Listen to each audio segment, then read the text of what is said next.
ರಾಜಸ್ಥಾನದಿಂದ ಬರುವ ಸಂದರ್ಭದಲ್ಲಿ ಬರಿಗೈಯಲ್ಲಿ ಬರ್ತೀರಿ. ಇವತ್ತು ರಿಯಲ್ ಎಸ್ಟೇಟ್ ಉದ್ಯಮದಲ್ಲಿ ತತ್ವವನ್ನ ಇಟ್ಕೊಂಡು ದೊಡ್ಡ ಸಾಮ್ರಾಜ್ಯವನ್ನ ನೀವು ಕಟ್ಟಿದ್ದೀರಿ. ಏನು ನಿಮಗೆ ಇನ್ಸ್ಪಿರೇಷನ್ ಅಂತ? ನಾವು ಬೆಂಗಳೂರಲ್ಲಿ 2000 ಬಂದಿದೆ. ಬಂದೋ ಟೈಮಲ್ಲಿ ನಾವು ಜಾಬಲ್ಲಿ ಬಂದಿದೆ. ಒಂದು ಒಳ್ಳೆ ವ್ಯಕ್ತಿ ನಮ್ಗೆ ಇಲ್ಲಿ ಸಿಕ್ಕಿದ್ರು. ಆ ವ್ಯಕ್ತಿ ಜೊತೆ ಕೆಲಸ ಮಾಡೋ ಟೈಮಲ್ಲಿ ನನಗೆ ಹಾರ್ಡ್ ವರ್ಕಿಂಗ್ ಮಾಡಿ ನಮ್ಮ ಹೆಸರನ್ನ ಹಿಂಗೆ ಉಳಿಸ್ಬೇಕು, ಹಿಂಗೆ ಜನ ಜೊತೆಗೆ ವ್ಯವಹಾರ ಮಾಡಬೇಕು ಅಂತ ಕಲ್ತ್ಕೊಂಡಿದೆ. ಅದು ಕಲ್ತದ ಮೇಲೆ ನಮ್ಗೆ ಅನಿಸ್ತು ನಾವು ನಮ್ಮ ಲೈಫಲ್ಲಿ ಕಷ್ಟ ತೊಗೊಂಡಿದ್ದೀವಿ, ನಾವು ಫ್ಯಾಮಿಲಿ ಆದರೂ ಸುಖವಾಗಿರಲಿ, ಅವ್ರದ್ದು ಸೊಸೈಟಿಲಿ ಒಳ್ಳೆ ಹೆಸರು ಆಗಲಿ ಅಂತ ಒಂದು ಆ ಥರ ಬಿಸ್ನೆಸ್ ಶುರು ಮಾಡೋಣ. ಆ ಬಿಸ್ನೆಸ್ಸಲ್ಲಿ ನಮಗೆ ಅಪರ್ಚುನಿಟಿ ಇರ್ತದೆ. ಸೊ ನನ್ನ ಆ ಅಪರ್ಚುನಿಟಿ ನೋಡೋ ಟೈಮಲ್ಲಿ ನಮ್ಗೆ ರಿಯಲ್ ಎಸ್ಟೇಟ್ ಅನಿಸ್ತು. ರಿಯಲ್ ಎಸ್ಟೇಟಲ್ಲಿ ತುಂಬ ಅಪರ್ಚುನಿಟಿ ಇದೆ. ಅದರಲ್ಲಿ ನಾವು ಸಂಪಾದನೆ ಮಾಡ್ಬೋದು, ಪ್ಲಸ್ ನಾವು ಜನಕ್ಕೆ ಹೆಲ್ಪು ಮಾಡ್ಬೋದು. ಸುಮಾರು ಜನಗೆ ಮನೆ ಕಟ್ಟಬೇಕಂದ್ರೆ ಆಸೆ ಇರ್ತವೆ. ಅವ್ರಿಗೆ ನಾವು ಆ ಮನೆ ಕಟ್ಟೋಕ್ಕೋಸ್ಕರ ಆಗಲಿ ಅಥವಾ ಅವ್ರಿಗೆ ಆ ಮನೆ ಕಟ್ಟೋಕ್ಕೋಸ್ಕರ ಅನುಕೂಲ ಆಗೋ ಥರ ಒಂದು ವಾತಾವರಣ ನಾವು ಕೊಡ್ಬೋದು ಅಂತ ಒಂದು ಆಸೆಯಿಂದ ನಾವು ಈ ಬಿಸ್ನೆಸ್ನ ಶುರು ಮಾಡಿದೆ. ಓಕೆ, ನಿಮ್ಮ ಕುಟುಂಬದಲ್ಲಿ ಯಾರಾದರೂ ಪೂರ್ವದಲ್ಲೇ ಆ ಥರ ಬಿಸ್ನೆಸ್ ಮಾಡೋರು ರಿಯಲ್ ಎಸ್ಟೇಟ್ ಉದ್ಯಮದಲ್ಲಿ ಇದ್ರಾ? ಇಲ್ಲ, ನಮ್ಮ ಈ ಫ್ಯಾಮಿಲಿಯಲ್ಲಿ ಯಾರು ಈ ಕುಟುಂಬದಲ್ಲಿ ಈ ವ್ಯವಸಾಯದಲ್ಲಿ ಇರಲಿಲ್ಲ. ಓಕೆ, ಈಗ ರಿಯಲ್ ಎಸ್ಟೇಟ್ ಅಂದರೆ ಜನಕ್ಕೆ ಮೋಸ ಅನ್ನುವಂತಹ ಭಾವನೆನೇ ಇದೆ.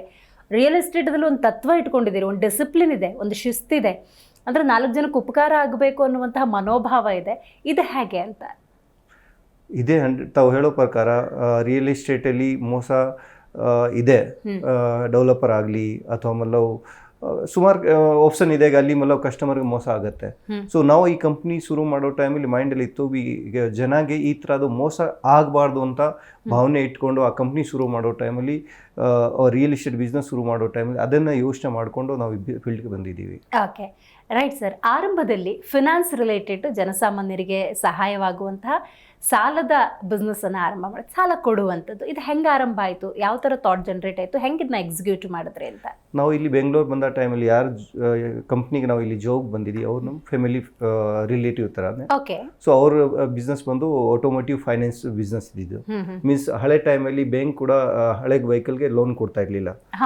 ಆಫ್ಟರ್ 3 months ವೆಹಿಕಲ್ ಹಳೆ ಇದ್ರೂ ಅವರು ಲೋನ್ ಕೊಡ್ತಾ ಇರಲಿಲ್ಲ. ಸೊ ನಾವು ಆ ಬಿಸ್ನೆಸ್ ಶುರು ಮಾಡಿದ್ದೇವೆ. ಸೆಕೆಂಡ್ ವೆಹಿಕಲ್ ಯಾವುದಿದೆ ಅದಕ್ಕೆ ನಾವು automotive finance means monthly EMI ಬೇಸಿಸಲ್ಲಿ ಲೋನ್ ಕೊಡೋ ಶುರು ಮಾಡಿದೆ. ಆ ಬಿಸ್ನೆಸ್ ಅಲ್ಲಿ ಅವರು ಒಳ್ಳೆ ವ್ಯಕ್ತಿ ನಮ್ಗೆ ಸಿಕ್ಕಿದೆ, ನಾನು ಬಿಫೋರ್ ಹೇಳಿದ್ದೀವಿ.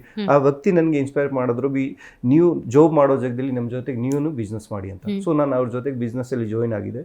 ಬಿಸ್ನೆಸ್ ಶುರು ಮಾಡೋ ಟೈಮಲ್ಲಿ ಅವ್ರ ಹೆಲ್ಪು ಇತ್ತು, ನಾವು ಒಳ್ಳೆ ತರ ಬಿಸ್ನೆಸ್ ಮಾಡಿದೆ. ಸೊ ಮೈಂಡಲ್ಲಿ ಒಂದಿತ್ತು, ಈ ವ್ಯಕ್ತಿ ನನಗೆ ಸಪೋರ್ಟ್ ಮಾಡಿದೆ, ಅವರು ಚಿಲ್ಡ್ರನ್ ಈ ಬಿಸ್ನೆಸ್ಸಲ್ಲಿ ಜಾಯಿನ್ ಆಗೋವರೆಗೂ ನಾವು ಅವ್ರನ್ನ ಸಾಥ್ ಬಿಡಲ್ಲ ಅಂತ, ಅವ್ರ ಜೊತೆಗೆ ಇರ್ತೀವಿ ಅಂತ. 2008 ಅವರು ಮಗ ಬಂದು ಬಿಸ್ನೆಸ್ ಜಾಯಿನ್ ಮಾಡಿದ್ರು. ಆವಾಗ ನಾನು ಬೇರೆ ಬಿಸ್ನೆಸ್ ಮಾಡಬೇಕು ಅಂತ, ನಾವು ರಿಯಲ್ ಎಸ್ಟೇಟಲ್ಲಿ ಬಿಸ್ನೆಸ್ ಶುರು ಮಾಡಬೇಕು ಅಂತ ಮೈಂಡಲ್ಲಿ ಥಾಟ್ಸ್ ಬಂದಿತ್ತು. ಈಗ ಆ ಡ್ಯೂರೇಷನ್ ಏನಿದೆ ನೀವು ಅವ್ರ ಜೊತೆ ಬಿಸ್ನೆಸ್ ಸ್ಟಾರ್ಟ್ ಮಾಡಿದಾಗ, ಅಂದರೆ ಪಾರ್ಟ್ನರ್ ಥರ ಇದ್ರಾ ಅಥವಾ ಎಂಪ್ಲಾಯ್ ಕೆಲಸ ಮಾಡ್ತಿದ್ರೆ ಯಾವ ಥರ ಇತ್ತು ಅಂತ?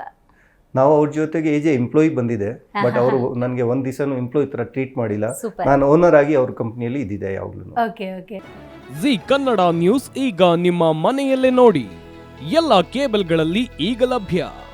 ಸನ್ Direct 292, Jio TV 1334, U digital 162, City cable 51, GTPL 17, Abhishek cables 821, Rock Line telecommunication 51, Shri Basaveshwara number 60, Vinayaka digital number 53, in digital number 896ರಲ್ಲಿ.